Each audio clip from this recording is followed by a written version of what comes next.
Hello student, स्वागत है आपका आईसीटी वर्चुअल क्लासेस में। मैं हूं कविता, आपकी बायो टीचर। उम्मीद करती हूं आप सभी अच्छे होंगे और स्वस्थ होंगे। सो क्लास कंटिन्यू करेंगे अपना चैप्टर जिसका नाम है एनाटॉमी ऑफ फ्लावरिंग प्लांट्स। यहाँ पर हम बात कर रहे थे फ्लावर के एनाटॉमी के बारे में। काफी सारे टॉपिक हमने पढ़ लिए हैं, एक बार देख लीजिए अभी तक क्या क्या चीजें हमारे पास आई हैं।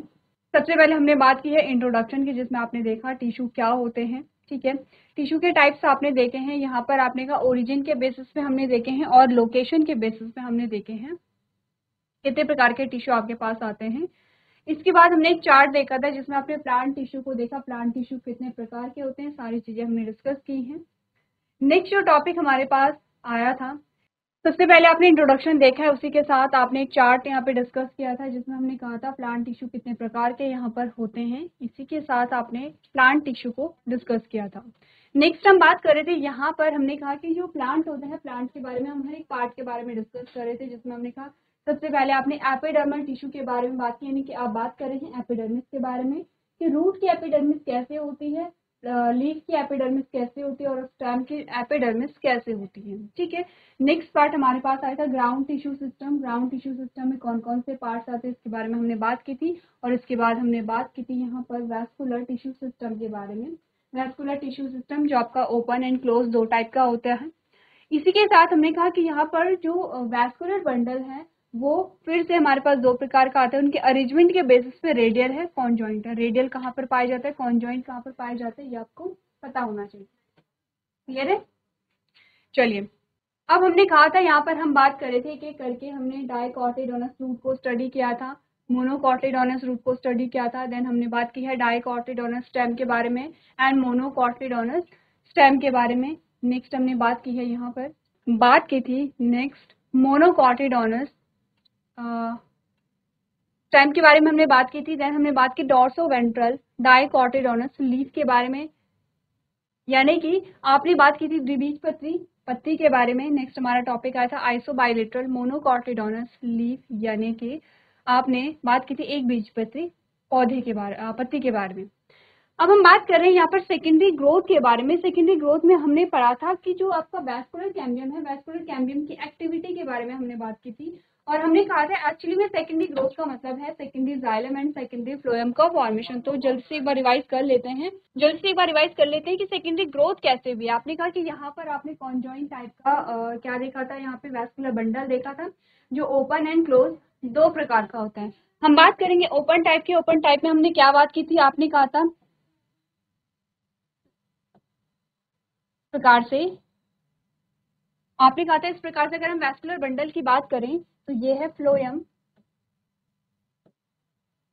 और ये है जाइलम और ये आपके पास आता है वैस्कुलर कैम्बियम।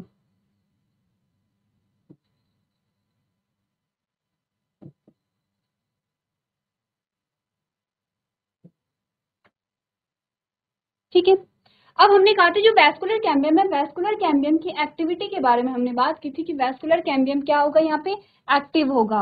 और वैस्कुलर कैम्बियम जब एक्टिव होगा तो ये क्या करेगा, अंदर और बाहर दोनों तरफ क्या करेगा, सेल्स का यानी कि अलग अलग लेयर्स का फॉर्मेशन करेगा। तो जब हमने लेयर्स के बारे में बात की थी तो हमने कहा था कि कुछ लेयर बाहर की ओर भी बनेंगी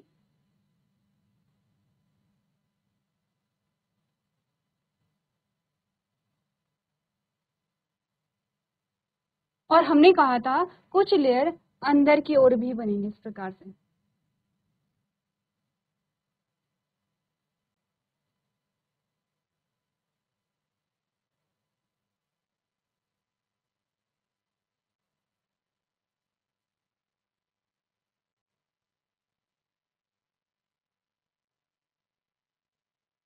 अब हमने कहा था कि यहाँ पर जो बाहर की जो लेयर बनी है, अगर हम फ्लोएम को देखें तो हमने कहा फ्लोएम को हम प्राइमरी फ्लोएम लिख सकते हैं यहाँ पे और जाइलम को हम प्राइमरी जाइलम लिख सकते हैं। बीच में वैस्कुलर कैम्बियम क्या है, आपने कहा वैस्कुलर कैम्बियम जब एक्टिव हो रहा है तो आपने कुछ लेयर्स यहाँ पे देखी, कुछ लेयर को यहाँ पे ऐड किया जा रहा है। ये वाली जो लेयर्स हैं क्योंकि ये फ्लोएम की तरफ है तो आप इसे कहेंगे सेकेंडरी फ्लोएम। और इसकी बात आप करेंगे जो अंदर की ओर जो लेयर्स बन रही हैं इसे आप क्या कहेंगे, सेकेंडरी जाइलम। ठीक है, आपने कहा जो सेकेंडरी जाइलम और सेकेंडरी फ्लोएम के बनने की प्रोसेस है, इसी को आप क्या कह रहे हैं, सेकेंडरी ग्रोथ कह रहे हैं। क्योंकि क्यों नई लेयर्स ऐड हो रही हैं, क्यों यहाँ पे secondary xylem and secondary phloem बन रहे हैं, क्योंकि आपने कहा जैसे जैसे पेड़ की ग्रोथ हो रही है पेड़ की हाइट बढ़ेगी, क्योंकि पेड़ की हाइट बढ़ेगी तो ज्यादा दूर तक वाटर का ट्रांसपोर्ट करना है, क्योंकि पेड़ में बहुत सारी ब्रांचेस बन रही है तो ज्यादा दूर तक आपको क्या करना है, फूड का ट्रांसपोर्ट करना है, जिसके लिए नए आपको क्या चाहिए होंगे, जाइलम एंड फ्लोएम वेसल्स चाहिए होंगे। हमने कहा था कि यहाँ पे फ्लोएम सेकेंडरी फ्लोएम के कंपैरिजन में सेकेंडरी जाइलम का फॉर्मेशन ज्यादा होता है, क्योंकि फ्लोएम में जो ट्रांसपोर्ट होगा वो बाई डायरेक्शनल होता है, लेकिन अगर हम जाइलम की बात करते हैं क्योंकि यूनिडायरेक्शनल होगा, इसीलिए हमें ज्यादा वेसल्स चाहिए, हमें यानी कि प्लांट को ज्यादा वेसल्स की आवश्यकता होती है। ये बात हमने कर ली थी। अब आपको ये कहा गया है कि जो पुराने जो आपके क्या होंगे, लेयर्स होंगे, अगर मैं कहूँ कि यहाँ पे ओल्ड सेकेंडरी फ्लोएम कौन होगा, ये ओल्ड होगा और ये क्या होगा, न्यू होगा। फिर हमने कहा यहाँ पे ओल्ड सेकेंडरी जाइलम होगा और ये क्या होगा, न्यू सेकेंडरी जाइलम होगा। ये कुछ पॉइंट्स हमने बात की थी प्रीवियस लेक्चर में, ये सारी चीजें हम डिस्कस कर चुके हैं, ठीक है। इसी को हमने क्या कहा यहाँ पर, सेकेंडरी ग्रोथ का। अब आप समझ रहे सेकेंडरी ग्रोथ का क्या मतलब है, क्यों सेकेंडरी ग्रोथ की आवश्यकता हुई है, सेकेंडरी ग्रोथ में जाइलम और फ्लोएम ज्यादा कौन से बने हैं। इसके अलावा अगर मैं कहूँ कि जैसे जैसे जो सेकेंडरी फ्लोएम बनते चले जाते हैं ये बाहर की ओर शिफ्ट होंगे, और बाहर की ओर आप क्या कहते हैं कि ये क्या होते हैं, बार के रूप में ये बाहर निकल जाते हैं, रिमूव हो जाते हैं, ठीक है। तो यहाँ पर जो फ्लोएम होगा वो क्या होंगे, बाहर रिमूव होते चले जाएंगे। अब हम बात कर रहे हैं activity of the cambial ring के बारे में, ठीक है। अब जो कैम्बियल रिंग है, जो आपने वैस्कुलर कैम्बियम देखा था, उसकी जो एक्टिविटी की अगर हम बात करें, एक्टिविटी का मतलब होता है यहाँ पे न्यू जो सेल्स बन रही हैं, नई जो लेयर्स का फॉर्मेशन हो रहा है, जो अभी कुछ देर पहले आपने डायग्राम में देखा था, वो क्यों हो रही, क्योंकि आपका जो वैस्कुलर कैम्बियम है, आपका यानी कि प्लांट का जो वैस्कुलर कैम्बियम है वो एक्टिव है, लेकिन इसकी एक्टिविटी यहाँ पर कांस्टेंट नहीं होती है, लेकिन यानी कि एक जैसी नहीं होगी। ऐसा नहीं है कि जो वैस्कुलर कैम्बियम है वो हर टाइम क्या होगा, एक जैसा एक्टिव रहेगा। यहाँ पर क्या आते हैं, चेंजेस आ जाते हैं। अब आप जैसे जैसे चेंजेस आ जाते हैं वैसे वैसे आप पढ़ते हैं दो टाइप के वुड के बारे में। एक्चुअली मैं आप बात कर रहे हैं यहाँ पर सेकेंडरी ग्रोथ के बारे में। तो सेकेंडरी ग्रोथ में हम स्टेम को यहाँ पे एग्जाम्पल ले रहे हैं। सेकेंडरी ग्रोथ में जब आप स्टेम को ले रहे हैं तो आप वुड के बारे में पढ़ रहे हैं। तो आपने कहा आपके पास दो प्रकार के वुड के बारे में हम बात करेंगे, स्प्रिंग वुड और ऑटम वुड के बारे में। क्या होते हैं स्प्रिंग वुड और ऑटम वुड, देख लेते हैं। हमने कहा जो कैम्बियम होता है, जो हमने कहा जो कैम्बियम होगा उसकी जो एक्टिविटी के बारे में हम बात करेंगे। यह कैम्बियम स्ट्रिप है, ठीक है।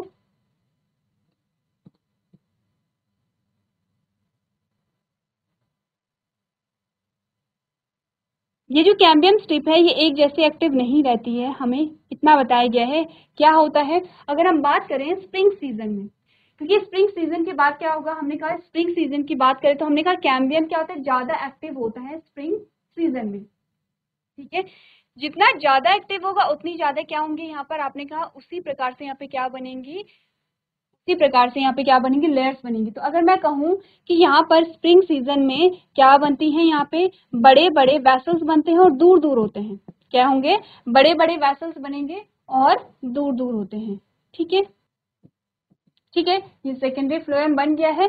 सेम आपके पास सेकेंडरी जाइलम आ जाता है। तो ध्यान रखिए, हमने कहा क्योंकि जो आपका वैस्कुलर कैम्बियम है वो स्प्रिंग सीजन में ज्यादा एक्टिव होता है, तो ज्यादा एक्टिव होगा तो ये क्या करेगा, बड़े बड़े वैसल्स बनेंगे, ठीक है। ये क्या होंगे, बड़े बड़े वैसल्स बनते हैं लेकिन दूर दूर होंगे, एक दूसरे से चिपके हुए नहीं रहते हैं।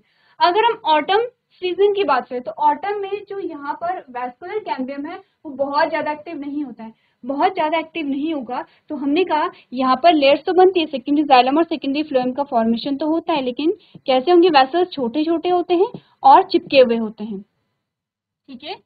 हमने कहा यहाँ पर जो वैसल्स बनेंगे वो कैसे होंगे, छोटे छोटे होंगे लेकिन चिपके चिपके होंगे। दोनों में डिफरेंस आपको समझ आ रहा है, स्प्रिंग सीजन में क्या हुआ और ऑटम सीजन में क्या हुआ। अब आपने कहा ठीक है, लेकिन इसका रिजल्ट हमें क्या मिला, इसका रिजल्ट हमें ये मिला कि फिर से अगर बाद में क्या हुआ, फिर से स्प्रिंग सीजन आए तो आपने कहा स्प्रिंग सीजन में आपने क्या देखा, फिर से बड़े बड़े वेसल्स आपने यहाँ पर देखे हैं और कैसे होंगे, एक दूसरे से क्या होंगे, अलग होंगे, बहुत ज्यादा चिपके हुए नहीं होते हैं। तो आपके पास एक अरेंजमेंट आया है, किस प्रकार का अरेंजमेंट, किस प्रकार का अरेंजमेंट आपके पास यहाँ पर आया है। अगर आप यहाँ पर देखें तो आपके पास एक अरेंजमेंट इस प्रकार से आया है।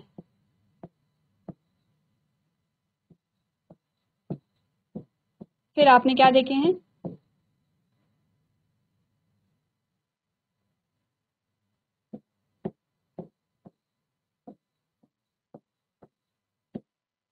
एक इस प्रकार का अरेंजमेंट आपके पास आया है किसका, यहाँ पर सेकेंडरी जाइलम और सेकेंडरी फ्लोएम का ये वाला अरेंजमेंट आपके पास आया है। और अब आप क्या कहेंगे कि जब आप देखते हैं कि आपने देखा होगा कि किसी भी पेड़ की एज को जब हम पता करते हैं तो हम क्या कहते हैं, कुछ बैंड हमें दिखाई देते हैं पेड़ पे। जब पेड़ को काटा जाता है तो आप देखते हैं लाइट बैंड होता है, डार्क बैंड होता है। अब आपने देखा होगा या पढ़ा होगा, अगर आपने नहीं देखा है, नहीं पढ़ा है, आप इस चीज को ऑब्जर्व कर सकते हैं। कोई पेड़ कटा होगा जो बहुत क्या होगा, पुराना पेड़ होता है, नए पेड़ की बात नहीं हो रही है, एक पुराना जो पेड़ होगा जब वो कटा हुआ होता है तो जो कटा हुआ भाग है आपको उसमें रिंग दिखाई देती है। इस प्रकार से आपको रिंग दिखाई देती है। और उन रिंग में क्या डिफरेंस होता है, कुछ लाइट रिंग होती है जो लाइट कलर की होती है, लाइट यानी कि हल्के कलर की होती है, और कुछ डार्क कलर की होती है, जैसे कि ब्राउन कलर आप देखते हैं, कुछ डार्क ब्राउन कलर की आपको रिंग दिखाई देगी, कुछ लाइट ब्राउन कलर की आपको रिंग दिखाई देगी। तो लाइट और ब्राउन कैसे हमारे पास आए, वो रिंग हमारे पास कैसे बनी, आपने कहा जब स्प्रिंग सीजन होता है और स्प्रिंग सीजन में जब वैस्कुलर कैम्बियम एक्टिव होता है तो ये क्या करेगा, बड़े बड़े वेसल्स बनाएगा, लेकिन दूर दूर होते हैं वेसल्स, आपस में चिपके हुए नहीं होते। क्योंकि आपस में चिपके हुए नहीं है इसीलिए आपको लाइट बैंड देखने को मिलते हैं। क्लियर है, क्योंकि क्या होंगे, वेसल्स बड़े बड़े होंगे लेकिन दूर दूर होते हैं, इसीलिए आपको लाइट बैंड मिलते हैं। और आपने कहा क्योंकि जब हम बात करते हैं ऑटम सीजन की, तो ऑटम सीजन में जो आपका वैस्कुलर कैम्बियम होता है बहुत ज्यादा एक्टिव नहीं होता है, तो ये क्या करेगा यहाँ पर,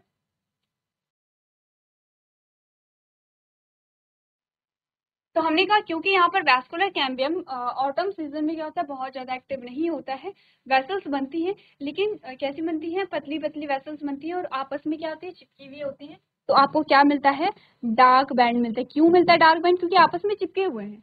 अब आप इसी लेयर को देख लीजिए, अगर आप इस लेयर को देख रहे हैं इस प्रकार से, क्योंकि आपस में चिपके हुए हैं तो आपको डार्क दिख रहा है। अगर हम इस वाली लेयर को देखेंगे तो आपने कहा क्योंकि सेपरेट है तो आपको लाइट दिख रहा है।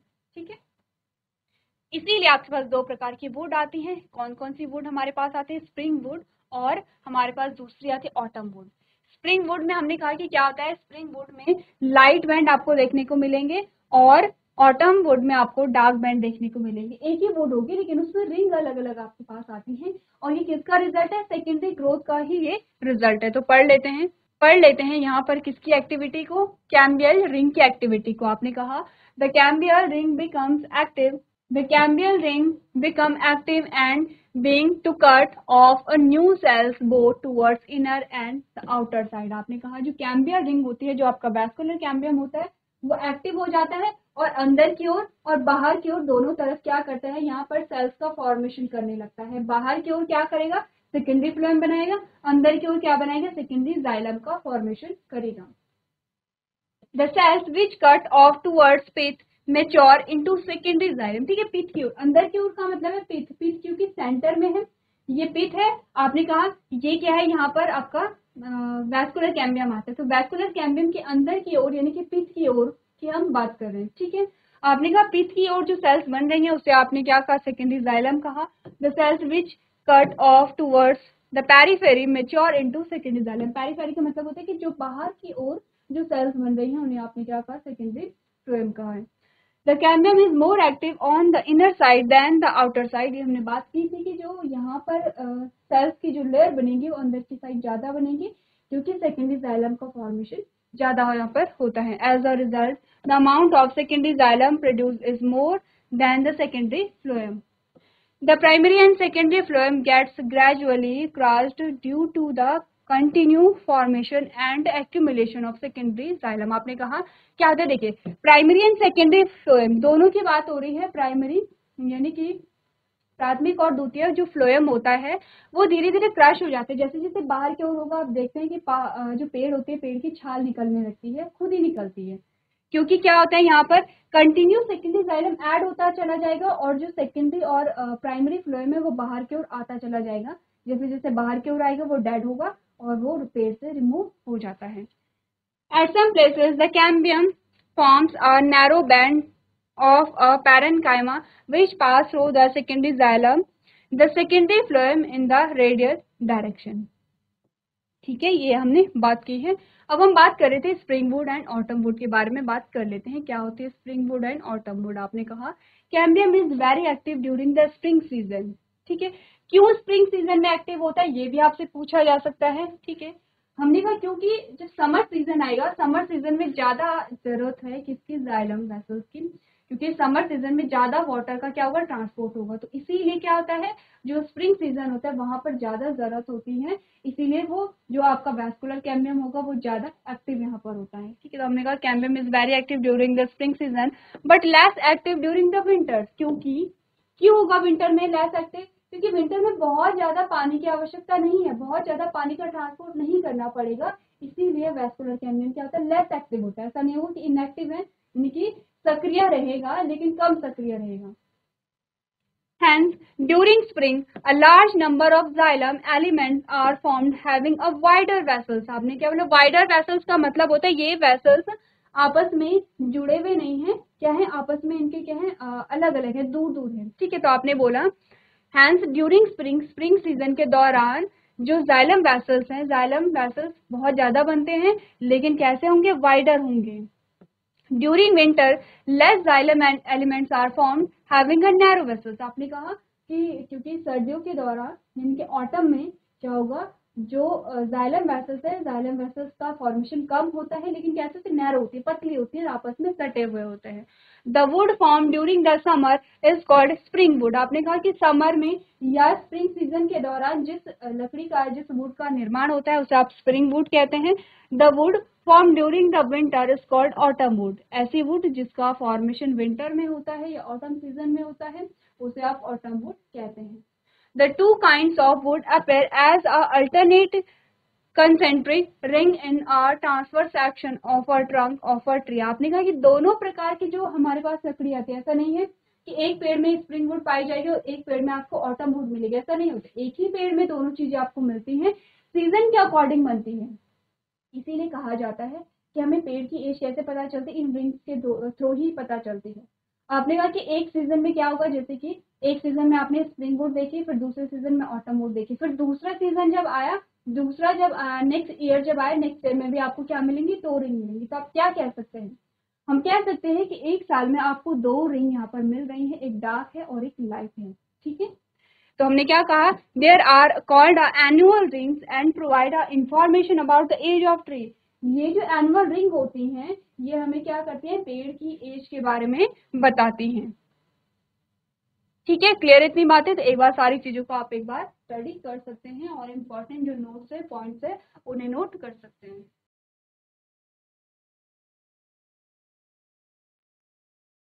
चलिए, तो इसके बाद जो टॉपिक हमारे पास आएगा, बात करेंगे यहाँ पर हार्डवुड एंड सैपवुड के बारे में। हार्डवुड और सैपवुड क्या होती है, ये दोनों प्रकार की जो वुड है ये भी एक ही प्रकार के पेड़ में आपको देखने को मिलती है।